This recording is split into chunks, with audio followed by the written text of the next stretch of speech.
রাষ্ট্রদ্রোহীর মামলায় তিনি হয়তো তার ফাঁসিও হয়ে যেতে পারত, কিন্তু সে জীবনের মায়া ত্যাগ করে উনি দেশ এবং জাতি এবং মানুষের জন্য নিজেকে উৎসর্গ করেছিলেন।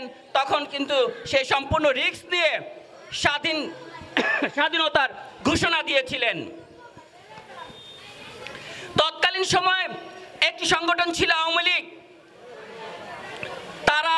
তাদের নেতা তখন কিন্তু স্বেচ্ছায় কারাবরণ করেছিলেন পাকিস্তানে, এবং তাদের যে নেতা কর্মীরা ছিল তারা কিন্তু তখন এদেশ ছেড়ে পালিয়ে যেয়ে পার্শ্ববর্তী ভারতে তারা আস্তানা গেড়েছিল এবং তারা সেখানে জৌলুস ফুর্তি আনন্দ উৎসবের মাধ্যমে তাদের জীবনযাপন করেছিল।